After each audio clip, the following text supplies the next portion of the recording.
We have the latest Islanders injury updates, plus some lineup moves made by Patrick Roy and what they mean. All that and more as we preview tonight's game in Montreal, coming up on today's Locked On Islanders podcast.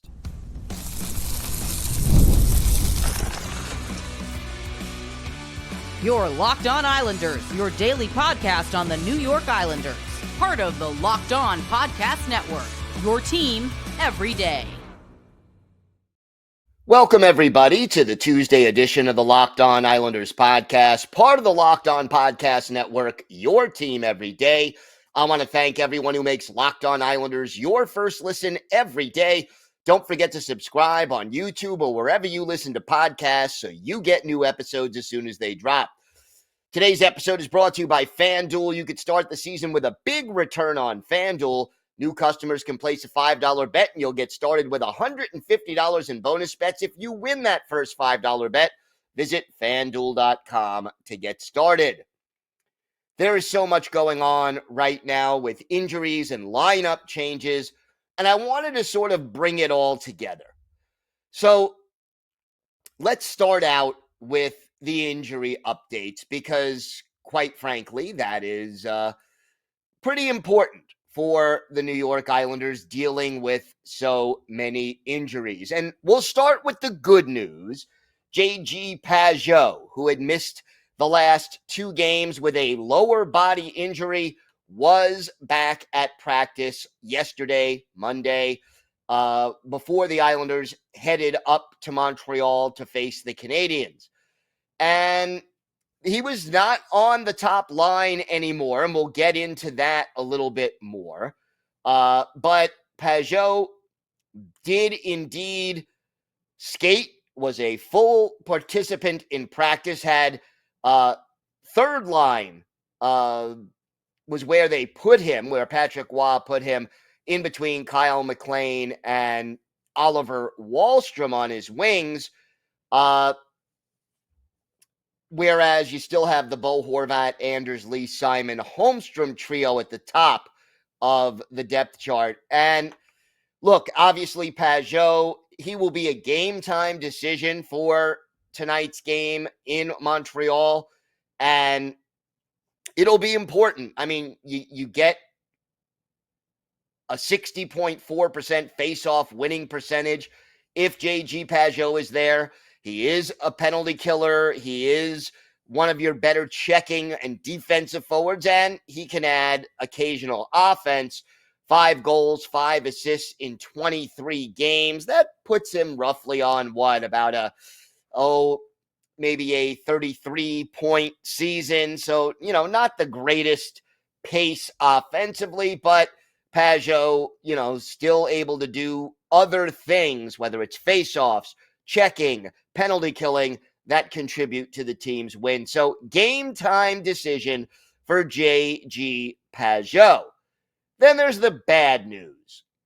The Islanders basically announced that goalie Semyon Varlamov is day-to-day with a lower body injury. And so for Monday's practice, they recalled goalie Marcus Hogberg from Bridgeport on an emergency basis. Now, the team did say that they do expect Varlamov to travel with the team to Montreal. Whether or not he will be ready to be the backup goalie or not remains to be seen. But at the very least, that is kind of the expectation that you have. Varley should be ready. They wanted maybe just to rest him in practice, and we'll see whether or not he is ready to go as the backup. If not, then Hogberg will take over and back up Ilya Sorokin. So we will see what ends up happening. Hogberg not expected to travel with the team to Montreal. If that changes, we will certainly know. Now, just to go over the lines at practice, it was Horvat, Lee, Holmstrom on the top line, Nelson, Siplikov, Palmieri on the second line, Pageau, McLean, and Wahlstrom on the third line, Cizikas, Martin, and Fasching on the fourth line. Pierre Engvall, once again, on the outside looking in. And then on defense, it was Romanov and Polak, George and Dobson, Chalowski and Mayfield, Hutton serving as the extra attacker. And Patrick Waugh spoke to the media after practice and was very direct and very blunt, I would say, about why he is going to scratch Pierre Engvall again tonight against the Habs. He said, very simple, bring the puck to the net and stay at the net. That's it.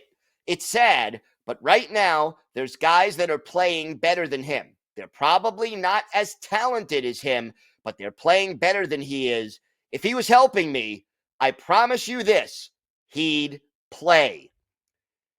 It doesn't get too much harsher than that when you are discussing a player who, is not going to be in the lineup. And I think a big question will be and will become when everybody is healthy again, when you've got guys who are ready to come back into the lineup, whether it's Anthony Duclair or Matthew Barzal, at what point do you see a decision will have to be made about Pierre Engvall? And I could tell you right now, if Engvall is not going to be ready to play the kind of game Patrick Waugh wants him to play, I would say it is fairly safe to say that he may be back in Bridgeport again, or he could be a black ace for a long, long time, where only if somebody else gets injured do you end up seeing more from Pierre Engvall. So, where does Engvall fit in? He is clearly not a top six guy. And if he's not going to play the style of play that Patrick Waugh wants him to play, then clearly he's not going to play in the bottom six, let alone the top six. How far did this go?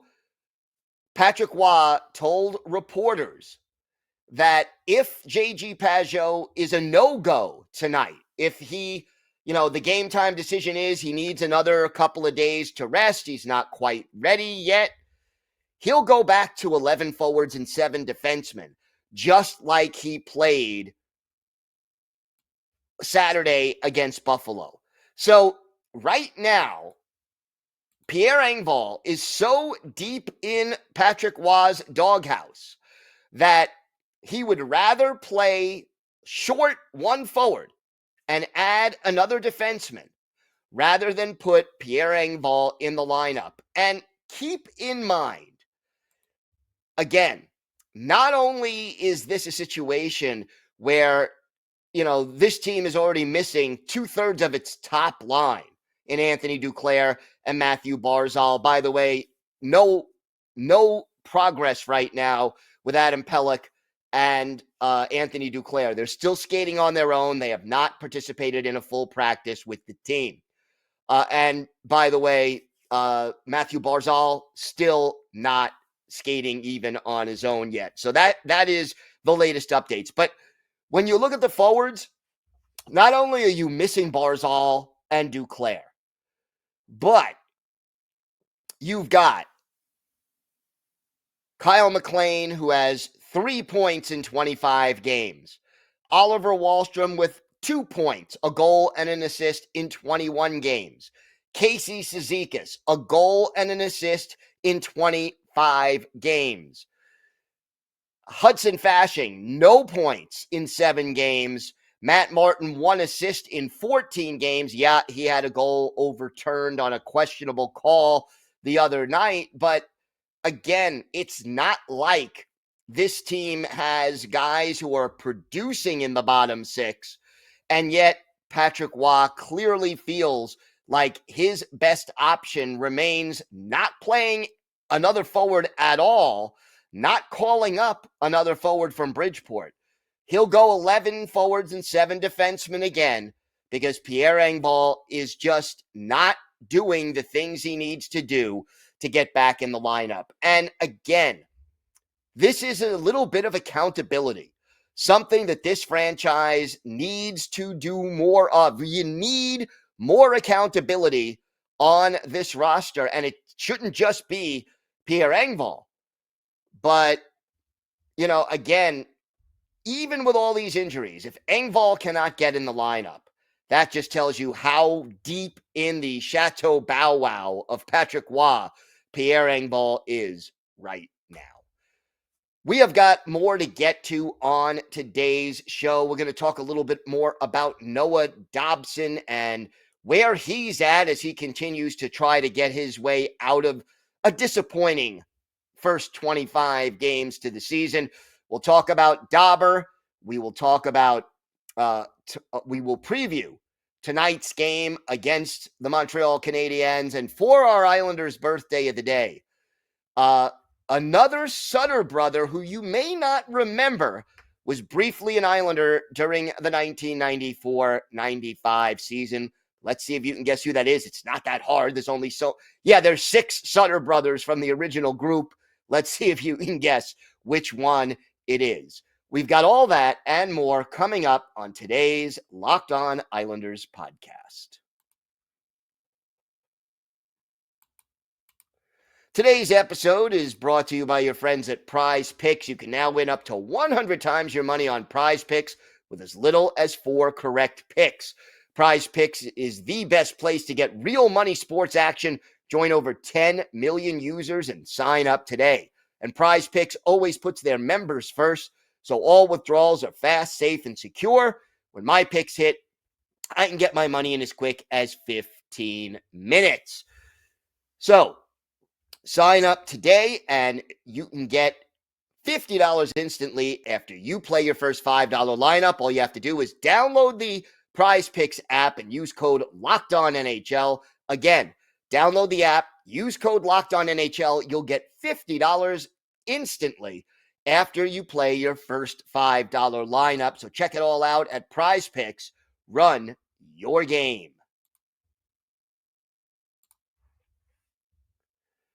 So Noah Dobson, we've got to talk about Dauber. And everydayers, we've mentioned his struggles, and they've been pretty egregious. He has really struggled. He has 1 goal and 10 points in 25 games. That puts him at about, a 35, 36-point pace for the season. I'm doing the math real quick in my head. Last year, he had, in 25 games, 23 points. So more than double. He had 5 goals and 18 assists. And now, Patrick Roy, in addition to sending that message to Pierre Engvall, he sent a little message to Noah Dobson as well. And everydayers, you'll remember, this is something that I talked about a couple of weeks ago. And I asked, why would Noah Dobson be out on the ice in the third period of a game where the Islanders are trying to protect a 1 or 2 goal lead in the final few minutes? Because he is just struggling so badly in his own zone, turning pucks over, getting caught out of position, making bad decisions, chasing behind the goal when his defense partner is already there, failing to pick up the trailer. He's made a lot of mistakes in his own zone. Well, Saturday, Patrick Roy, I maybe he listened to the podcast, who knows, but Patrick Roy did not play Noah Dobson for the final 6 minutes and 41 seconds of the game with the Islanders ahead 2-0. Now, part of the reason he was able to do that is that the Islanders did have 7 defensemen on the roster. And that allowed them to not have to worry about, tiring out guys because, you had 5 other defensemen or 6 other defensemen, 5 guys who you could certainly turn to if you're going to sit Noah Dobson. And Wah basically on Monday explained in that game, we just felt like the guys in front of him were playing better hockey. That's all. There's nothing behind this. In that game, I think Tommy, as in Tommy Albaline, thought the guys were playing better than him. Again, less ice time for Noah Dobson, and in addition, send that message, get him to sort of shake himself out of this slump. But more importantly, if you're protecting a lead, very little to no. If you've got 7 defensemen on, active in a game, I think there is very little reason, if you're trying to hold on to a lead late in the game by 1 or 2 goals, to have Noah Dobson out there on the ice until he shows he's playing better defensively. And, you don't want to pile up on a man when he's slumping. You want to support that player. You want to help them get out of that slump. But at the same time, Noah Dobson, right now, 10 points in 25 games. That's less than half of the number of points he was on pace for a year ago. He is a -9 plus minus right now, which, by the way, happens to be the worst on the team. And, he just continues to struggle really in all facets of the game. And that is something that the Islanders need to work out and fix. Hopefully he gets the message, but we'll see. Now, a little Cole Eiserman update. Eiserman continues to do really, really well right now in Boston. He is at BU, and he has 9 goals and 13 points in 14 games. Well, the World Juniors are coming up at the end of this month, and right now on Team USA, it announced its preliminary roster, and Cole Eiserman is on there now.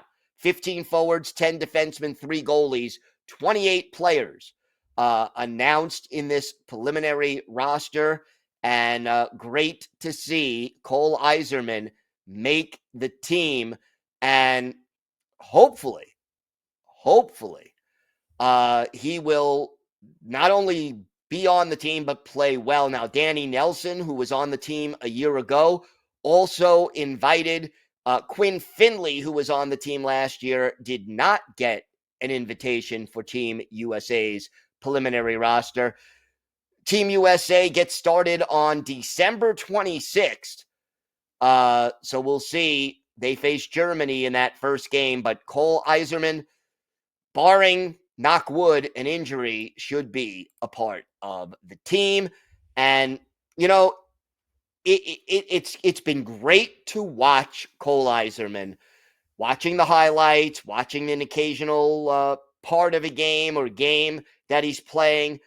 Here's the thing. And, fans, you got to sort of be aware. Cole Eiserman is scoring, and he's doing the things that he does well, that we knew he did well before the Islanders drafted him. The important thing, and it's not something you're going to see if you just read the box score or the stat line. You have to watch the games. But the key is not going to be just how many goals he scores or how dangerous he is. what Cole Eiserman does without the puck. Does he get back and back check? Is he sound positionally? Does he battle for pucks 50-50? Does he go to the net?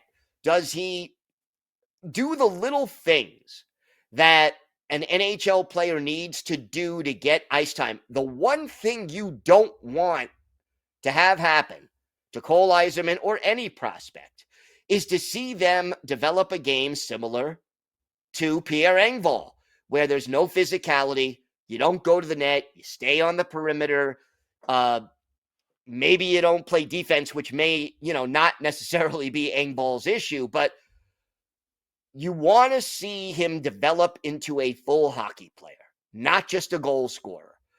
And again, the fact that he's got 13 points in 14 games against college kids, it means something, but that doesn't mean he can replicate those numbers against bigger, faster, stronger, and smarter, as in more experienced NHL players.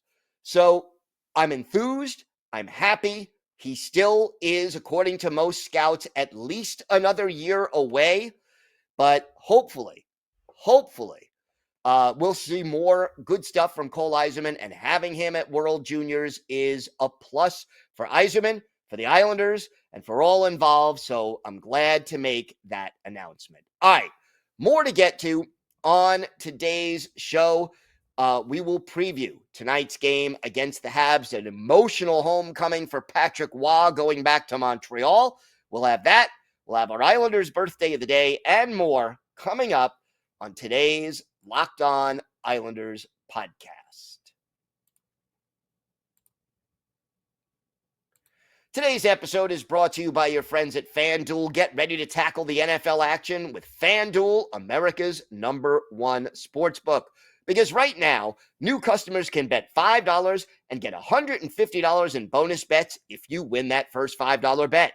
FanDuel Sportsbook app gives you everything you need to place live bets on the NFL, all in one place. So when you get a hunch in the middle of the game, you could check out the latest stats, view live play-by-play, and so much more, all on the same page where you place your bets. And Islander fans, use your knowledge of hockey and the Islanders for some exciting opportunities on FanDuel.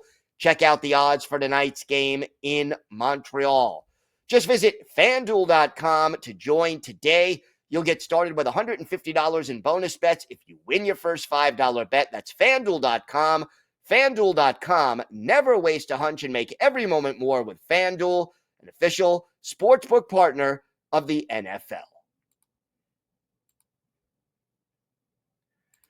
Thank you for making Locked On Islanders your first listen today. For your second listen, find Locked On Fantasy Hockey. Become a fantasy hockey expert and get the edge over your league mates with daily tips from our hosts, Steele and Flip. Find Locked On Fantasy Hockey on YouTube or wherever you get your podcasts. It's part of the Locked On Podcast Network, your team every day. Islanders, Canadiens, tonight in Montreal. Obviously, an emotional homecoming for one Patrick Roy. And, him going back to the place where his NHL career started, where he won a Stanley Cup or two in 1986 and again in 1993. That remains, believe it or not, the last time a Canadian-based team won the Stanley Cup. The Habs are struggling. And, they have lost 4 of their last 5, losing to Boston and the New York Rangers in their last 2 games. And the big issue really has been defense, although offense not great. Montreal 24th in goals scored, 29th in goals against. The power play right in the middle, 15th in the league. The penalty kill, surprisingly enough, is 7th in the league. They are actually doing pretty well.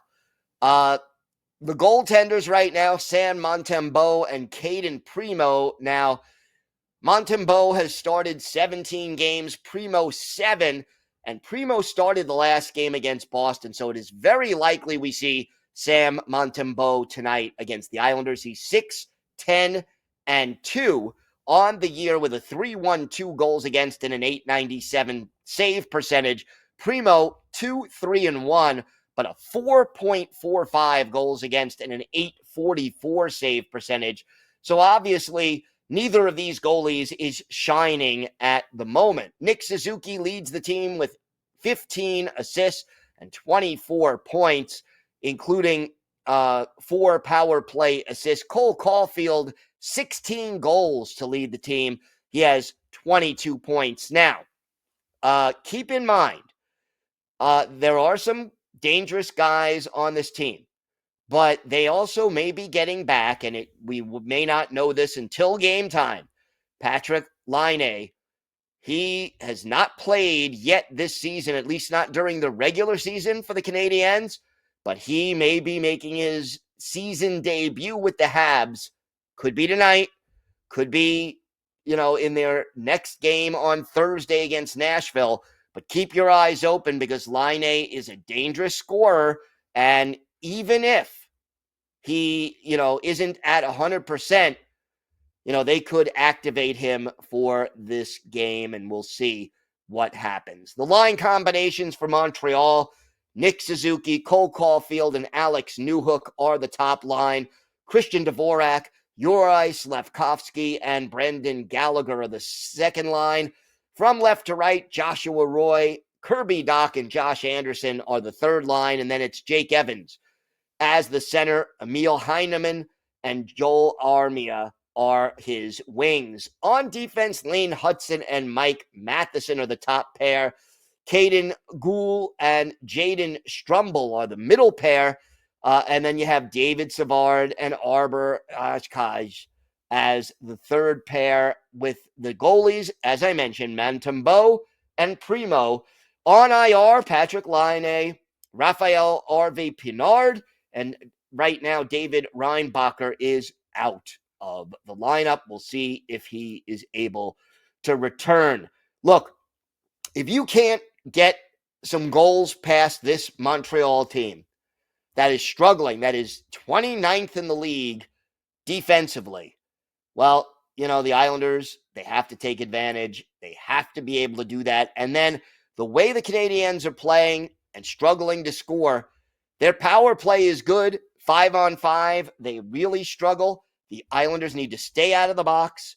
And obviously, they're going to need a solid game in goal from Ilya Sorokin, who is almost certain to go tonight based on the fact that Varlamov missed practice yesterday. He may be ready to be the backup, but obviously the Islanders would rather give him a little bit more rest. 7 o'clock Eastern time start. Looking forward to this game and the emotional return to Montreal for Patrick Roy.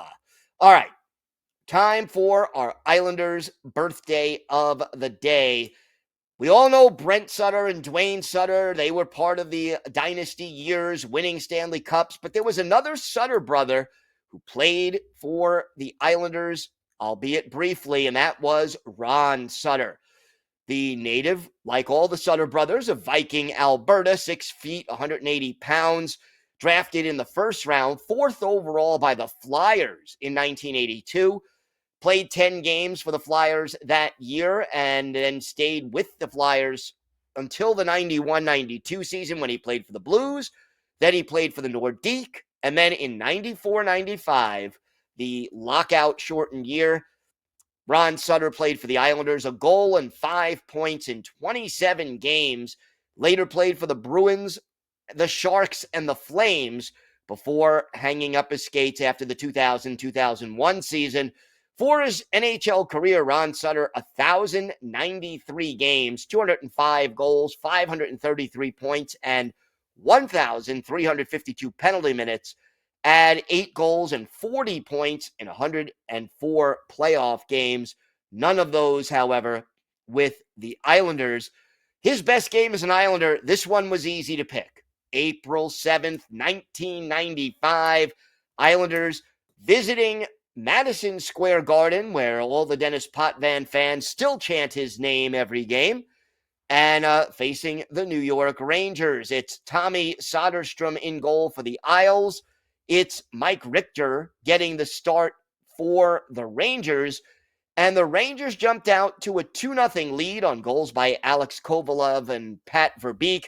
But Bob Beers and Travis Green responded for the Islanders. Mark Messier gave the Rangers back the lead in the second period, but Travis Green responded. And the teams went into the third period all even at 3. And then our Islanders' birthday of the day, Ron Sutter, scored his only goal as an Islander. Marty McGuinness, the only assist. And that was the game-winning goal coming just 2 minutes in, minute 59 into the third period. Islanders beat the Rangers at the Garden by a final score of 4-3. Ron Sutter, he scored the game winner. He was a +1, and he had 4 shots on goal, which tied him for the team lead in this game with Travis Green. Soderstrom with 31 saves for the Islanders to get the win. But Ron Sutter, the other Sutter, the forgotten Islanders Sutter brother, he is our Islanders' birthday of the day. If you have a question, a comment, maybe a topic you'd like us to discuss on a future episode, you could email us at lockedonislanders@gmail.com. If you leave your first name and where you're from, we're happy to mention you on the show when we discuss whatever's on your mind. You could also follow the show on X at Locked On Isles, and you could follow me, Gil Martin, on X at Ice Wars, NYR, VSNYI. We'll keep you up to date on all things Islanders all year long, and I am live tweeting during nearly every Islanders home and road game, so join me for some instant insight and analysis. We will be back tomorrow. We will have our weekly farm report on all things Bridgeport Islanders, and of course, we will have our key takeaways from tonight's game against the Canadiens. So make sure you join us for that. Have a great day, everybody. Stay safe. And of course, let's go Islanders.